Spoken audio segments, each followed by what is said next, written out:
பேய், பூதம், பிசாசு இந்த 3 வார்த்தைகளையும் நம்ம அடிக்கடி கேள்விப்பட்டிருப்போம் இல்லையா? ஆனா ஒரு நிமிஷம் யோசிச்சு பாருங்களேன், இந்த 3ம் ஒண்ணுதானா? இல்ல ஒவ்வொன்னுக்கும் தனித்தனி கேரக்டர், தனித்தனி கதை இருக்கா? தமிழ் இலக்கியமும் நம்ம கோயில் சிற்பங்களும் சொல்ற ஆச்சரியமான பதில்களை பத்தி தான் நம்ம இப்ப பார்க்க போறோம். முதல்ல இந்த 3 ஆவிகளை சுத்தி இருக்கிற அந்த புதரை நாம அவிழ்க்க போறோம். அதுக்கப்புறம் இருட்டின போர்க்களத்துல சுத்திக்கிட்டு இருக்கிற பேய் பத்தியும், நகரத்துக்கே பாதுகாவலனா இருந்த பூதம் பத்தியும் தனித்தனியா தெரிஞ்சுக்கலாம். அப்புறம் இதெல்லாம் வெறும் கதைன்னு நினைக்காதீங்க, கல்லுல செதுக்கி வச்சிருக்கிற நிஜமான வரலாற்று உண்மைகளை பார்க்க போறோம். கடைசியா இன்னைக்கு தேதியில இந்த கதைகளோட மிச்சம் என்னவா இருக்கிறத பத்தியும் நாம புரிஞ்சுக்க போறோம். சரி, வாங்க நம்ம முதல் பகுதிக்குள்ள போலாம். பேய், பூதம், பிசாசு இந்த மர்மமான புதிரை விடுவிக்க ஆரம்பிக்கலாம் வாங்க. நம்ம மனசுல முதல்ல வர்ற கேள்வி இதுதான், பேயும் பூதமும் ஒண்ணுதானா? நிறைய பேர் அப்படிதான் நினைச்சிட்டு இருக்கோம்.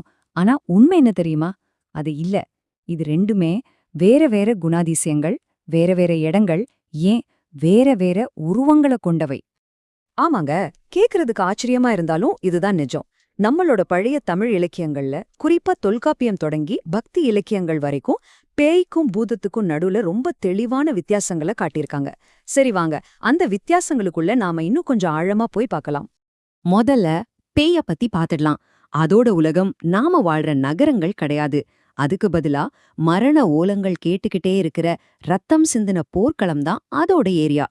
தொல்காப்பியத்துல பேய் ஓம்பல் அப்படின்னு ஒரு விசித்திரமான கடமைய பத்தி சொல்லியிருக்காங்க. அதாவது போர்ல அடிபட்டு உயிருக்கு போராடிக்கிட்டு இருக்கிற வீரர்களை நரி மாதிரியான விலங்குகள் வந்து சாப்பிட்டுடாம பேய்கள் பாதுகாக்குமா. என்ன ஒரு விசித்திரமான பாதுகாப்பு பாருங்க. ஆனா எதுக்கு இப்படி பாதுகாக்கணும்? இங்கதான் ஒரு ட்விஸ்ட் இருக்கு. அந்த வீரரோட உயிர் போனதுக்கு அப்புறம் அவரோட உடல் தான் அந்த பேய்க்கு சாப்பாடு. அதனாலதான் தன்னோட சாப்பாடு டேமேஜ் ஆகிடக்கூடாதுங்கிறதுக்காகவே இந்த காவல். இது பேய ஒரு சாதாரண மான்ஸ்டரா காட்டாம ஒரு லாஜிக்கோட செயல்படுற ஒரு கேரக்டரா காட்டுது. அடேங்கப்பா! இலக்கியங்கள்ல பேயோட தோற்றத்தை வர்ணிக்கிறத கேட்டாலே நமக்கு உடம்பெல்லாம் சும்மா சில்லிடும். செக்க சிவந்த நிறத்துல விரிஞ்ச தலைமுடி, காஞ்சி போன முருங்க நெத்து மாதிரி வளைஞ்ச விரல்கள், அகலமா திறந்த வாய், இருட்டு நிறைஞ்ச குழி விழுந்த கண்கள், ஒரு நிலையே இல்லாம சுத்தி சுத்தி வர நடை. சும்மா கற்பனை பண்ணி பாருங்களேன், அந்த உருவம் எவ்வளவு பயங்கரமா இருந்திருக்கும். ஆனா நில்லுங்க, பேய்னா வெறும் பிணம் திங்கிற ஒரு பயங்கரமான உருவம் மட்டும் இல்ல, அதுக்கு ஒரு தெய்வீக கனெக்ஷனும் இருந்திருக்கு. சுடுகாட்டுல சிவன் ஆடுற அந்த உக்கிரமான நடனத்துக்கு அவரோட சேர்ந்து பேய்களும் ஆடும்னு பக்தி இலக்கியங்கள் சொல்லுது.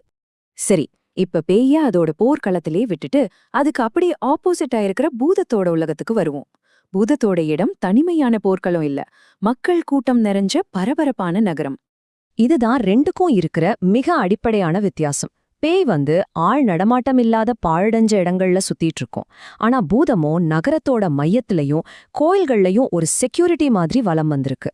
ஒன்னு அழிவோட அடையாளம்னா, இன்னொன்னு சமூகத்தோட பாதுகாவலன். பூதத்தோட தோற்றமும் பேயில இருந்து அப்படியே உல்டா. குள்ளமான உருவம், பெரிய தொப்பை, சின்ன கண்ணு. அதோட வேலை ரொம்ப முக்கியமானது. நகரத்துல தப்பு பண்றவங்கள தண்டிக்கிற ஒரு மாரல் போலீஸாவும், சிவபெருமானோட விசுவாசமான ஆர்மில ஒரு படையாவும் அது செயல்பட்டிருக்கு. பூதங்கள் தனியா வராது, ஒரு பெரிய கூட்டமா ஒரு படையே வந்திருக்கு. இப்போ இந்த டேபிள பாருங்க, முழு வித்தியாசமும் உங்களுக்கு பளிச்சுன்னு புரியும். பேய் தனியா பாழடைஞ்ச இடத்துல அலையிற ஒரு அமானுஷ்ய சக்தி. ஆனா பூதமோ சமூகத்தோட சேர்ந்து நகரத்தை காக்கிற ஒரு காவல் தெய்வம்.